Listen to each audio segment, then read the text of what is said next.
ਚੱਲੇ ਆਣ ਕੇ ਦੱਸੋ ਸਵੇਰ ਦੇ ਆਣ ਕੇ ਕਰਨਾ ਕੀ ਜਦ ਖਾਲੇ 'ਚ ਪਾਣੀ ਨਹੀਂ ਆਉਂਦਾ ਪਿਆ।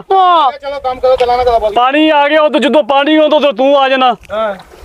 ਚਲੋ ਦੁਪਹਿਰ ਵੇਲੇ ਨੇ ਮੈਨੂੰ ਰੋਟੀ ਕੱਲੀ ਗੰਡੇ ਦੇ ਨਾਲ ਇੰਜ ਵੀ ਕੋ ਕਰਦਾ ਚੱਲ ਚੰਗਾ ਤੂੰ ਵੀ ਕਿਸੇ ਗੰਢੇ ਨਾਲ ਵੀ ਰੋਟੀ ਖਾ ਲਿਆ ਤੇਰੀ ਸੌਖਾ ਵੀ ਤੂੰ ਗੋਸ਼ੇ ਨਾਲ ਰੋਟੀ ਖਾਣੀ ਹੈ। ਤੂੰ ਚੌਧਰੀ ਦਾ ਚਮਚਾ ਹੈ ਮੈਂ ਐਵੇਂ ਤੇਰੇ ਨਾਲ ਦੁੱਖ ਸੁੱਖ ਕਰਨ ਡਈ ਆ ਪਰ ਮਰ ਜਾ ਕੇ ਤੇਰੀ ਹਾਂਡੀ 'ਚ ਮਾਰ ਦੇਣਾ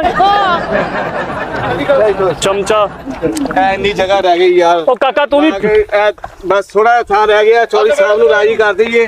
ਤੂੰ ਵੀ ਕਿਤੇ ਮੂੰਜੀ ਲਾਈਏ ਤੂੰ ਤੇ ਇੰਜ ਫਿਰੀ ਜਨੇ ਜੇ ਡੋਰਾ ਲਾਈ ਦੀ ਕਦੀ ਉਧਰ ਜਾਣਾ ਕਦੀ ਇੱਧਰ ਹੋਣਾ। ਮੈਂ ਕਿਹਾ ਜਨਾਬ ਮੈਂ ਤਾਂ ਸਵੇਰ ਆਣ ਕੇ ਪਨੀਰ ਹੀ ਪੱਟਣ ਡਿਆ। ਪਨੀਰ ਪੱਟਦਾ ਪਿਆ ਹੈ। ਚੋਰੀ ਨੂੰ ਕਹਿ ਪਰਾਂ ਟੁਰ ਜਾ ਸੀ ਕੰਮ ਹੀ ਕਰਨੇ ਪਿਆ ਸੀ ਕੋਈ ਵਿਹਲੇ ਨਹੀਂ ਬੈਠੇ ਹੋਏ।